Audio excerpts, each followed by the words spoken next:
I have the gift of foresight. Clairvoyance, even. Hello, internet. Hello and welcome to my match footage of the 2024 Moons Out, Goons Out match. We are in West Virginia.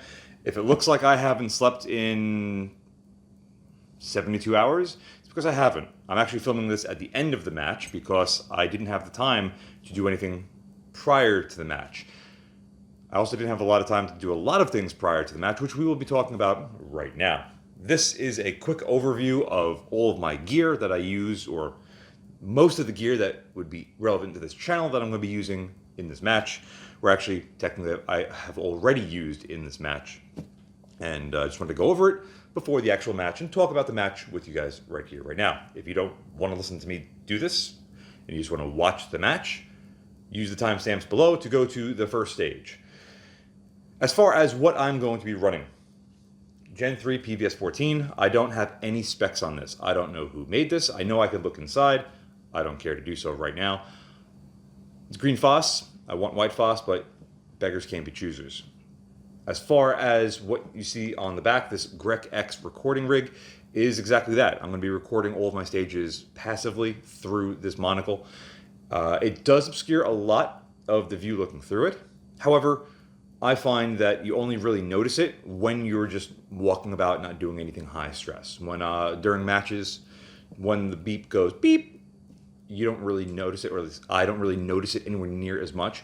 However, it is a giant thing that hangs off the side of it, as you can very clearly see. And this actually limits how high I can bring it up and how far back I can bring it to my eye, because it sticks out probably about 3/8 to 7/16 of an inch back behind the rear ocular housing on this thing.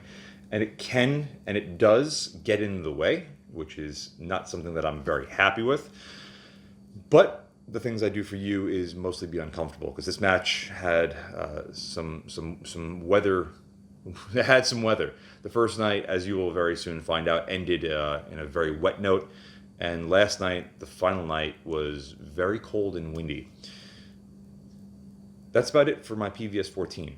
As far as the JRM that I have on this, it's an AX14 Pro. I like it, but I do find that at least on my knockoff G24, that it does have a little bit of play inside once it's in the dovetail, but it really isn't that much. It's actually got more slop in the actual arm itself. I am going to look into pulling it apart and maybe cleaning it, maybe greasing it, maybe snugking things up. I don't know if there's a bird or anything inside there, but there is just a touch of wiggle. But beyond that, it's actually very solid, and something that I do like, because it's very lightweight and it seems pretty strong, because even though I've been running with this thing for the last 2 nights straight on my head, it hasn't lost or really moved its position and hasn't broken, so that is a nice thing. My helmet is a Team Wendy Exophile. This is actually X-File. I don't even know how to pronounce that. I can't pronounce anything. Bought this used as a full setup, and it's lawn chair green. I bought it like that. I haven't had the chance to paint this thing in the 8 to 9 months that I've owned it. My life has been hectic, so that's excuse number 1. But it's been great. It just fits my giant noggin. I wish it was a size 2, but it's not. But it was a very cheap price, and it came as this full kit, and I cannot complain about that. On to the biggest question that many of you might have is what optic I'm going to be running. This is an EOTech EXPS 3-0. I purchased this myself because I wanted to build this gun into as close as possible to an actual full fighting rifle of some sort. Have it be set up strictly for using with night vision, or obviously without it if you can, because I'm probably not really going to use it all the time without night vision. I have a Streamlight HLX at home, which I took off for this simply because I didn't want to accidentally ND and have it be in the way. So I removed it real quick and left the gun nice and stripped as you see it here. I did do something that is very stupid, but it's because I just didn't have the time. I ran a practice match at this new range that I have access to without the riser, under nods, and found that it was just way too low. So I had it zeroed. It was perfectly fine. It shot great, but I'm like, I can't shoot this thing under nods without a form of riser. So I got the Unity riser in 2 days before the match, put it on, and then came here. I never confirmed my zero. I never had the chance to pull this back out to the range and just check to see where I'm going to be impacting. So night one, stage one was where I found out where my zero was on my optic. That is not the place you want to do that, by the way. Nevertheless, this is my setup. It's 14.5-inch pinned and welded J-Comp. The J-Comp is wonderful. I shoot basically exclusively PMC X-Tac M193 through this, 55 grain. The gun runs like an absolute champ, and there's very little to no muzzle flash out the front, and it is just as flat shooting as can be. That's basically it. I'm not going to go too in-depth with the rifle, simply because this video is going to be too long as is. But the EOTech under night vision is absolutely fantastic. And yes, I am in the process of doing a full review on this thing. So this will eventually be coming out probably soon, now that I'm done with the match where I bought it to actually use it. That's it as far as my setup. I am going to be running armor. I didn't have to run armor. I didn't have to run a lot of stuff. And I ran armor just because, why not? But I will probably not be running armor again, simply because it starts to weigh on you very quickly, especially when it's freezing cold outside or it's pouring rain and you're just like, yeah, I don't want to be out here for 8 hours doing this. Anywho, that is it for my gear overview. Please stay tuned for the rest of the match, and thank you very much for watching. I will film a closing statement probably at a later time. I'm at the Airbnb. My friends just left, and I got to get the hell home. In fact, I have about a half hour before I have to be out of this place. So, thank you all very much for watching, and I hope you enjoy the show. Our night one, stage one, is technically stage 5, which is the meth house. This is a point-blank, up-and-close shoot house with paper targets. There's 8 inside and 1 steel target from 3 different positions on the outside. They give you a dummy flashbang, which actually has, like, it's got to be a shotgun shell, blank shotgun shell inside of it for the noise and sheer brightness that comes out of this thing. But it's really impressive. Once you throw that in there, you raise your gun up and you start taking out the paper. Good commentary by me there.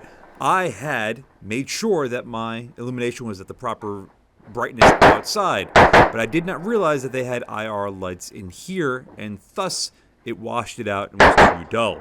I learned my lesson after this: keep it brighter than you think. Trying to clear this corner, going back into this room, I smacked my muzzle on that wall. I double tapped that guy again just for good measure, but I ended up accruing 240 seconds of penalties on this, and I don't know how or why. I thought all my shots were pretty clear. I did not have a zero or a confirmed zero at this point. I had no idea where the hell the gun was shooting, but I'd figure inside of like 5 to 10 feet it should be good. Of course, I ran out of ammunition on my last round for that target. But it didn't matter. I needed it to change it out anyway. So the positions here are indicated with chem lights. This target's probably about 60 yards away from where we currently are, and I have no idea where I'm hitting. I don't know where it's going. I get unbelievably lucky just by holding a little bit low and making some pretty decent hits. That target is very hard to see. If you watch Hop's video on this match, he had they shot, what was it, Friday night, which was when all the big time YouTubers were filming and shot. I was not invited to that because I'm a little poor boy, but I'll gladly shoot in the crew that I shot with because they were all very good people, and a lot of them I have known from previous matches. They had absolutely perfect conditions, crystal clear skies, almost a full moon, and it was way warmer than what it was this night, and especially way warmer than what it was Sunday night. I ended up finishing the stage in a fairly good time. I felt very confident with myself, especially after figuring out where to hold, and I'm just really happy that my gun's windage wasn't really far off. It was off, but not that off. By the time we got to stage 2, which was Fields of Ukraine, I think I want to say. I don't even know. I don't know the names of the stages. I'm not even going to pretend that I know them. But at this point, I met up with Brock, Hop, and Luke, who is behind the camera here, or rather the camera that's behind the night vision. I think it was a PVS-14. This stage was one of the longer stages. 2 targets, multiple positions, one shot each, which is something that I didn't get the memo of on the beginning. Again, I went fishing for where my proper hold was going to be. Once I got it, it was actually a real breeze. At this point, the cloud cover had really started to come in, and it was drizzling on and off. Despite that, there was a lot of brightness still to the sky because the moon is practically full and the clouds were fairly thin, so all the diffused light coming through was good enough to illuminate a lot of the grounds and the targets. The target on the left gets progressively harder to see the farther right you go. It blends into the tree line, but you can just make out the post that it sits on top of. So that's what I'm trying to hunt for right there. The EXPS 3-0, if you've never been behind one, it is absolutely wonderful. And as you could hopefully see through my footage, even though it's not the highest resolution on the Grec X camera that I'm using to record with, it is very sharp and clear. There is the slight bit of light transmission loss when you're looking through it as opposed to just regularly looking through the night vision. But truth be told, it really isn't terrible. I got the chance to look through a SIG 4T Pro, 4XT Pro, wherever that. I'm not up to date with my SIG models. It probably had about the same amount of brightness loss, but the dot didn't seem as sharp to my eye. And my friend who was running that would agree comparing that against the EXPS 3. This stage was a lot of fun. I love awkward positions like this and being down on my knees. Like, yeah, you can get behind an optic quite easily in that position, but with the night vision that's sticking out 6 inches past your head and you can't really crane your neck back far enough to look through it, it made for a little bit of an awkward position, but at the end of the day, I managed to get through this fairly quickly, and I felt really strong going from this stage moving forward. Unfortunately, that would all change once the rain really started to come in later on at night. But for right now, I finished this stage in a very confident, inspiring time. I don't remember exactly where I placed. I think it was in the top quarter, at least in the top quarter on this. Overall, I'll talk about my overall stage result, match results at the very end, but for this stage, I was definitely in the top quarter. And for one of the 12 people running passive, I'm very happy with that result. A lot of guys in this stage that were running active ended up just using their optic passively, and yeah, they absolutely had the upper hand. Ultimately, really great stage. Nice work, dude. Thank you. This is just shooting shit with a couple of the guys from my squad, Hop, Brock, and Luke afterwards. So just enjoy a little bit of commentary. Everybody gather around and pee on it. Watch your sling. Mom guy. We'll be moving back to the meth house. I didn't realize that you were Rendell. Oh yeah. They should be dead. I let them know we're going to the meth house. Your tube is on the show. I'm only 5'8". I'm very average in basically every single respect.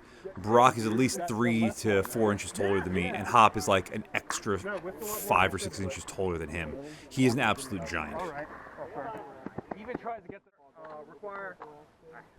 From one of the better stages to unanimously the worst stage, or the least favorite stage. This is stage 7, which involves the tank mines. Long story short, it was originally, the tank mines had paragraphs underneath it with your shooting sequence. There's 3 of them. You're supposed to pick 2.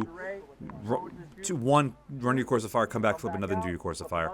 They ended up just changing that to, as you flip a mine, you'll get read your instructions, and you'll go from there. So instead of me trying to explain it, just try to listen to it and figure it out for yourself. Stand by. Sorry. Stand by. 2. Target package 2. You are going to take a mine on the right to the horizontal wall. Engage all top plates on the spinner with 1 hit each of the 4 plates.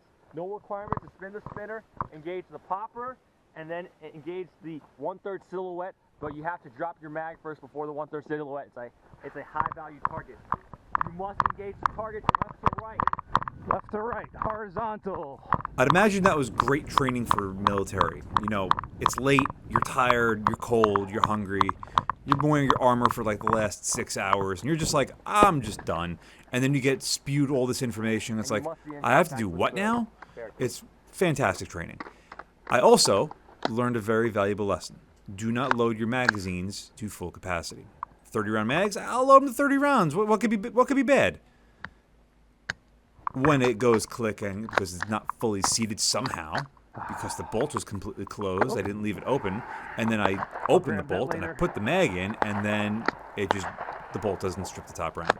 So I end up just fumbling around with magazines for a little bit until I sort it all out. Lesson from the wise now. 28 rounds and 30-round magazines is the perfect number. I had some problems with magazines earlier on the first stage when I was still inside the meth house. I thought I was out of ammunition. Turns out I was just dealing with soft ammunition. It was a PMC bronze. It was one of the only stages. Yeah, look, like I have no idea what he's saying.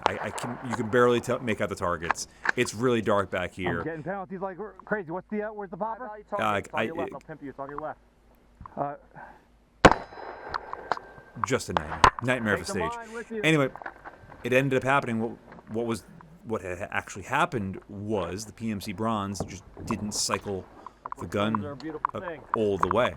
So I still had ammunition in the magazine. So after that round, I had depleted the rest of my PMC bronze and switched back over to PMC X-Tac M193, and the gun ran flawlessly after that, as long as I didn't. Take a mine to the VTAC barricade.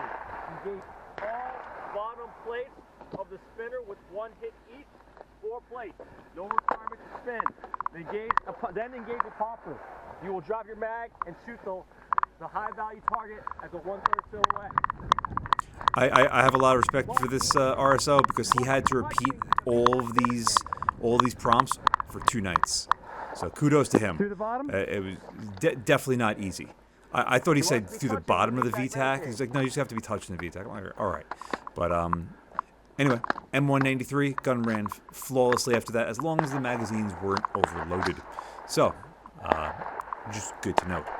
VOTech is, again, fantastic, especially on these very hard-to-read poppers. They were just blended in really well, along with the spinners. The spinner all the way to the far left was literally invisible from the middle position. So I'm just happy that I was able to make it out of the stage, mostly unscathed. And I think I ran this clean. Pretty sure I did. Very good, dude. That's it? That's it. Taking mine back. Good job. Thank you. Let me see a clear rifle. Yeah, I had no idea I was done. I didn't know what was going on. It was just pure, unadulterated chaos. Speaking of chaos, let's move to the final stage of the night. This is the O course. It is pouring rain. You just can't tell. That target is about 100 yards away in the middle, and there were people trying to leave in their cars because all the other stages had cleared out by now. And the light was definitely obscuring my view of the target's downrange. Every once in a while, I'd get a glimpse coming through my eye, and it was like, nope, this is not ideal. Oh, that was disgusting. It was disgusting because it was just deep, wet, nasty, sloppy mud. It was wonderfully miserable. That target was very hard to pick up, even without looking through the optic. I ran into a problem here where I believe I actually had a casing come back off the wall into the chamber, or at least into the action.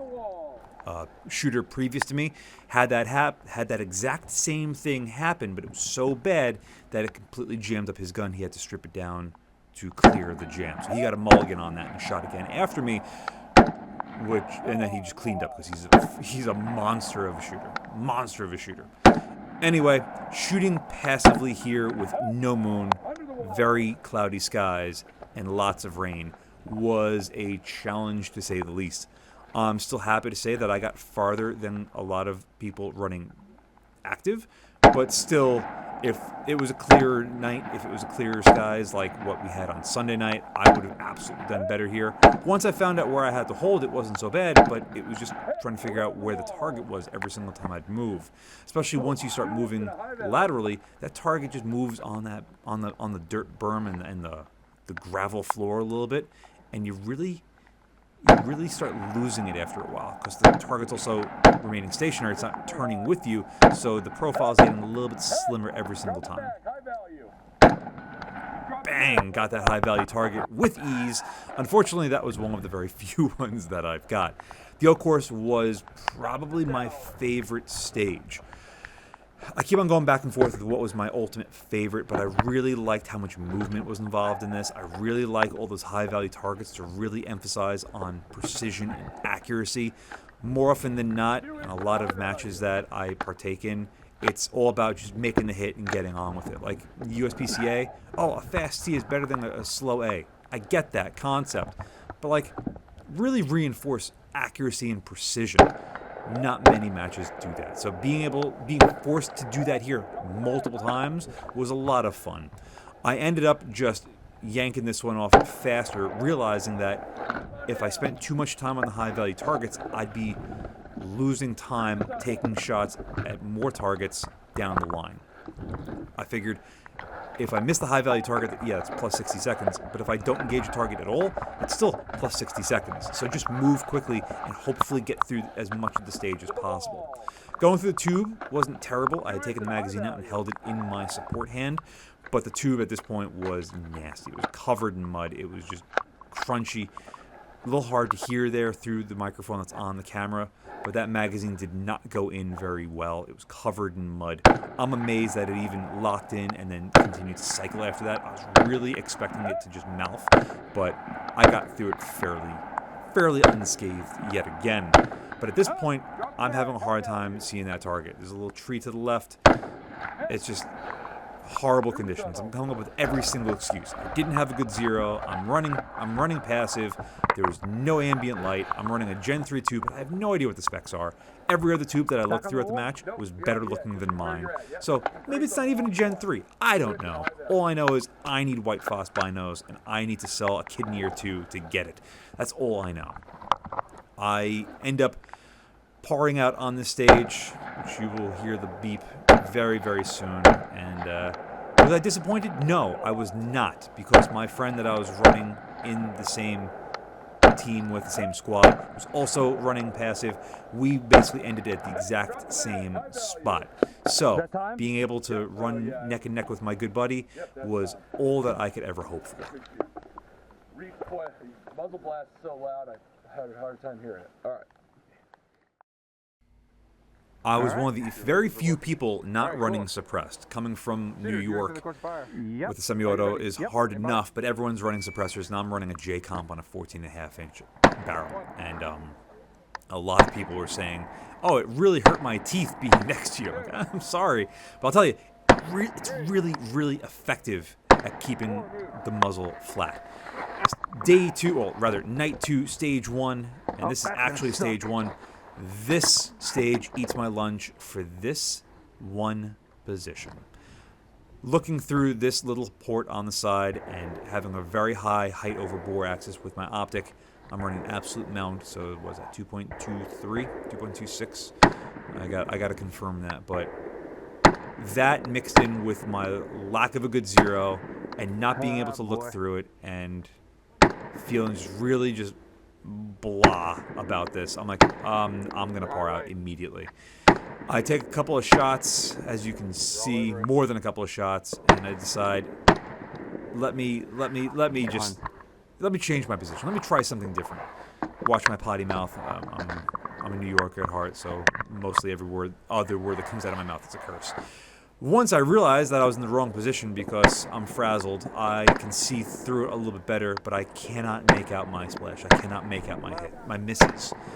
The RSO starts giving me a little bit of a hint about where I'm missing, and I'm able to correct it fairly well. It says, you know, you're hitting left, so compensate. And I'm able to at least get through that position after way more ammunition than I was anticipating. I run through 30 rounds like it's nothing. I end up, after this stage, getting so low on ammunition that I had to buy some off of another guy from my squad.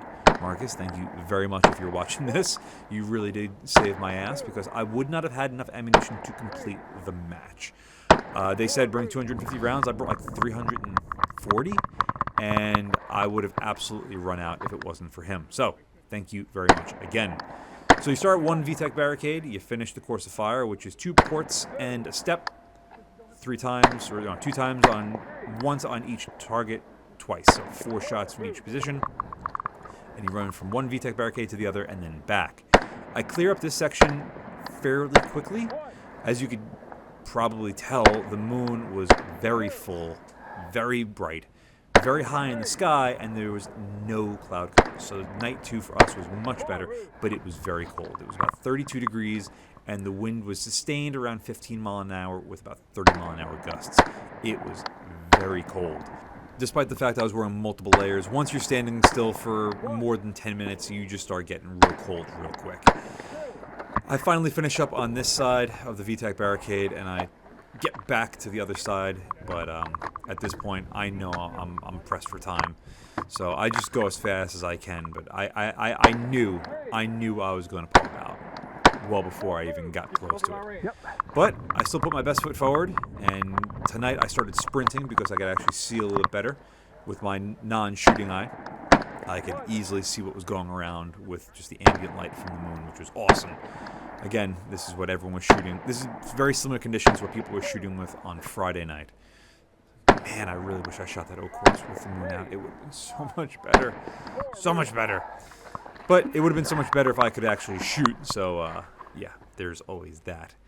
The EOTech looks much better when the moon is out like this, and the night vision works much better as well. The Grec X records much better when the tube is pushing out a lot more light through the back. It's a very small, tiny camera. It's like the size of a grain of rice. I'm honestly amazed that it has as good video as it does with this.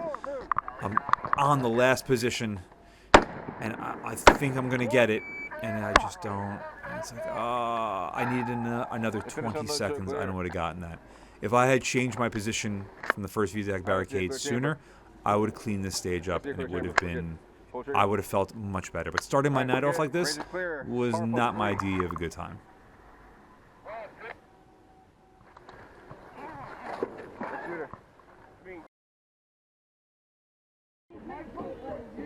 My squad was also the lucky chosen group to be on this guy's commercial. I don't know what it was for. I don't know who it was for.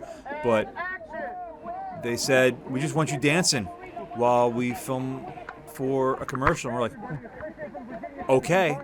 So you have a bunch of guys gooning out, just dancing like a bunch of apes. And I don't even know what the hell I'm doing. I'm just like... I don't even know, but it was fantastic. Fantastic. Fantastic. Fired 10 times. That's not going to cut it when that item is the most valuable thing to protect you and your family. So I encourage you to get out while the moon's out, and be out here with the boys, and we'll see you out there. Massive chimp energy right now, boys.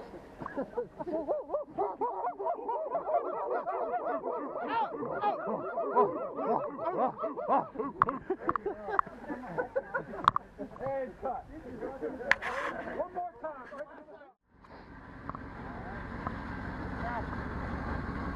I know I said the Oak course was probably my favorite stage. How'd you do, Steve? But how often do you get to shoot from the back of a moving Humvee? This is actually my second time doing this. First time was at Woodland Brutality 2022, I want to say. Yeah, they didn't have the Hummer in 2023 because of all the issues with that. But Whenever you're handing me the rifle, I mean, you're shooting off the back of a Hummer at night wearing nods. How could you not have an absolutely amazing time? Hold on tight. RSO has to hold the gun while you're moving. I figured I wanted to show this clip because it's badass. It's badass. I know I said earlier the Oak course was my favorite course, but then like watching this video and just remembering how fucking cool this is, it's like, come on. How could you not love this to death? How many more y'all got? It was awesome. So, we're going down the hill. Hummer's going to make a U-turn. Going to get off. There's 2 silhouette plates down at the bottom. You're going to engage both of them with 1 shot each 3 times for a total of 6 rounds. Hand off the rifle to the RSO. Drag that dummy from chemlight to chemlight. Then get back on the Hummer, and then you are allowed to engage one of the steel targets, any one, for a 5-second bonus with every hit. I was not going to take any shots at the 5-second bonuses because I felt it was just going to be taking more time to try to shoot them than what it was worth. 1, 2, 3, but 4, 5, 6. everyone was like, you gotta try it. So I gave it a go. It cost me time, but I felt really down on the start of the stage with how the last stage went. And I'm just like, you know what? I'm just going to just do what I know I need to do and see how it works. And off to a good start. Good solid hold. I'm aiming at the groin on center mass. And I'm aiming at the groin on the dot, hitting about center mass. So I'm like, yeah, you know what? This is pretty good. For my job, I do a lot of dragging, so dragging this dummy was fine.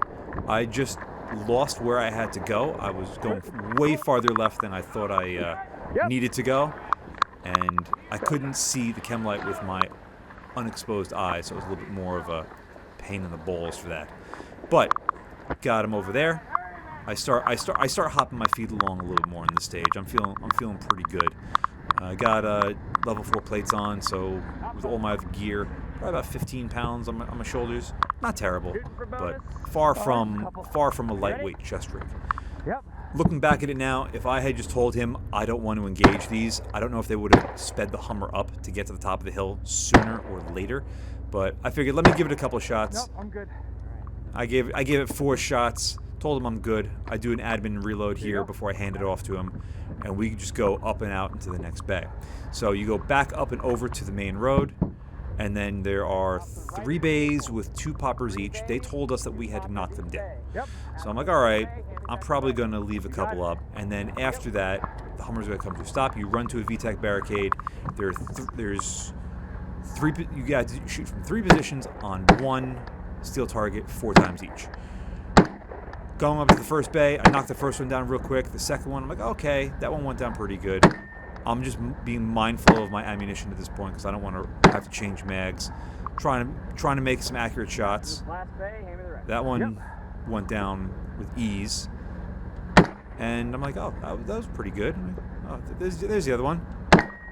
I go, that wasn't so bad. Hand him off the rifle. Now they're going to move the Hummer into position. You get out and you just sprint. And I knew I had about a 20-yard dash. I knew I had to change magazines. But I'm like, you know what? I'm feeling really good at this point. I'm getting a little confidence going on. I'm like, I'm going to crush this steel. I'm going to go there. I'm just going to slay this steel as fast and as hard as I can. And once I get on target, I realize, oh yeah. I'm like, oh, I got a fucking awesome J-comp on the front of this. I could just run this almost as fast as I can. And it was fantastic. I end up being almost in the top 10 on this stage. I felt really great after the stage going on to the last stage. The J-comp is the perfect companion on this little rifle. Very little to no flash. Lots of percussion, but it does not affect me whatsoever. But nearby shooters, well, unfortunately that's not my problem. And speaking of that exact scenario, I'll let you listen to the commentary. That's 5.56, right? Yeah. Okay. It's punchy. 14.5 inch with a J-comp. Ooh, okay. That explains it. Yeah. When you were shooting off the back for bonus, I felt that shit in my teeth, dude. I apologize.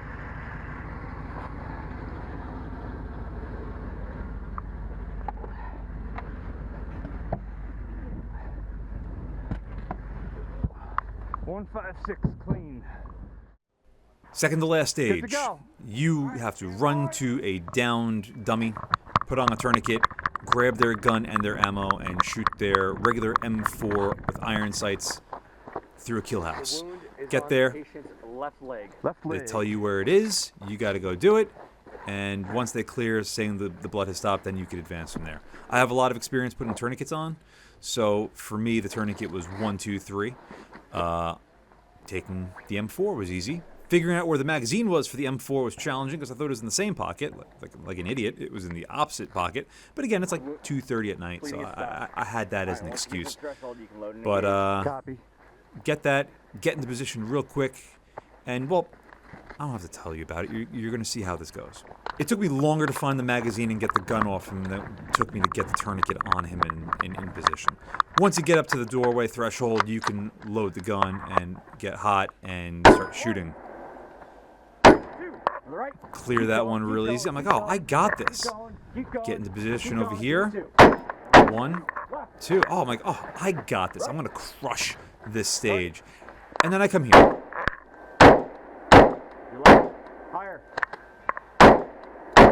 He's giving me directions, and I don't know what he's telling me because I can't see where the splatter is. He's saying higher, lower, left. He's like, am I hitting left or do I have to move left? Once I finally figured that out, I'm like, okay, I can advance pretty quick. I have to hit really far, low left. And the rest of this is easy. I clear this quite well. The RSO here was great. He's a great dancing partner. He had me by my vest, and he's just dragging me around. And it was great. It was awesome. And I clear the rest of this with ease. Frangible ammunition is awesome. It's really, really cool to be able to shoot steel that close without any worries. The only real problem is coming to this target. Fuck! And I make the last hit, and I end on an open bolt. Because I fired 11 rounds at that first big target and missed every single time like an idiot. If I was to do this again, I would have taken my nod from my right eye to my left eye and just used the iron sights because it was so bright out there with the moon that I would have had no problem picking up all of those targets bare-eyed. Alright. The final stage of the night, and of course the match, is the trench stage, which was also a lot of fun. My squad, for whatever reason, were murdering all those chem lights that are at the bottom of those steel plates. And I had a hard time with at least 2 of them. Some of the other guys were just shooting them clear off the target. I don't know how the hell they did it. Again, most of them are running active, so they had IR illuminators and IR lasers. But this target I couldn't pick up. I'm like, where the fuck is it? It's like, oh, you're supposed to see the chem light. It's right through this bush. I'm amazed I was even able to make shots on it. But I'm moving at a pretty good pace here. This is honestly a stage that I did better than I thought I was going to do because running passive like this is challenging.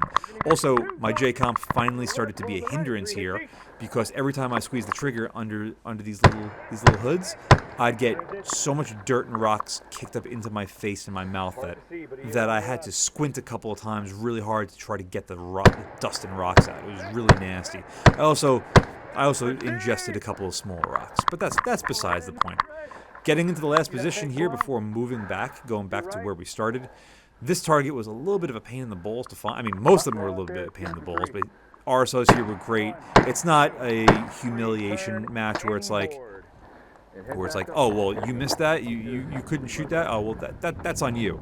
No, they want you to have a good time and be safe and be proactive and move accordingly.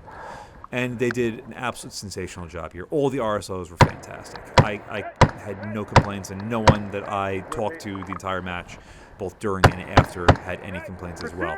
I can't believe I banged that plate as hard as I did. Fantastic. I love the J-comp. Absolutely love it. For the price, like 30-something bucks, you cannot beat the J-comp. Look at how much dust that thing is kicking up, though. As great as it is, it works wonders. I cut this corner a little bit too tight because my depth of field's a little off, and I almost eat shit. But I kept the gun exactly where it needed to be, which was in a safe direction.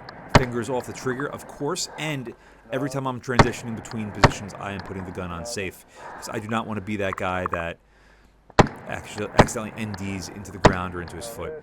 This target, I got it the first time, but the second time around, I'm winded, I'm exhausted. I forgot where it was. It was the one off to the right. I was just an idiot. Last 2 ports, I see the chem light real easy. Bang that one out. Come over here. I could have swore the target was up to the left. Whatever you can find. But then the RSO just says whatever you could find. And I go bolt hold open again on the final round required for the stage. I retained the mag as good as I could. I get the new mag in. Thankfully, I don't have any issues. And I end the stage and the match in a pretty good spot. I end up finishing right in the middle of the pack, both in class and overall. I think I was out of 12 passive shooters, like 6 or 7, and for overall, I was like the low 50s or something like that. And my friend Kyle, I beat him by less than a second, which just goes to show you how close we were as far as skill goes. I was going to do another tabletop filming section where I talk about the match and go over it, but instead, why not look at some awesome just walking match footage from when we're heading from our final stage back to the hut to go to the prize table. The prize table had some incredible stuff there. Some guys walked out with mauls, some guys walked out with Q rifles with optics and suppressors. It was a complete random drawing, and I said, if I'm not the first in the first 10, I'm going to be dead last.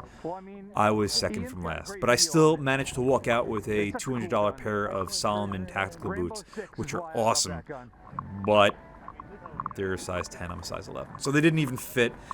But it's fine. I'll give them to a friend, or I'll try to sell them and recoup some money back. But nevertheless, incredible prize table. Everyone that I know walked out with something good. My friend Kyle walked out with an Ops Core ballistic helmet, like a $1,200 kit.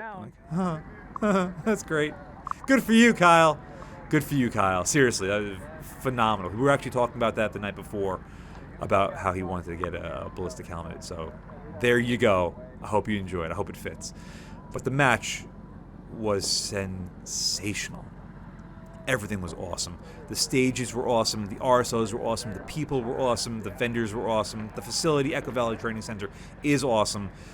There's nothing to complain about other than my performance and how I just felt so ill-prepared for this. Next match like this, I'm not running armor, I'm running a lightweight chest rig. I'm going to definitely make sure I have a confirmed 0 before I go out and do this again. And as much as I don't mind my tube, it's been fine. I need to upgrade tubes. I would love to do binos, but I don't have the $6,000 to do $6,000 minimum to do that with. But we'll see what the future brings. As for right now, I'm very satisfied with my gear and my performance, all things considered.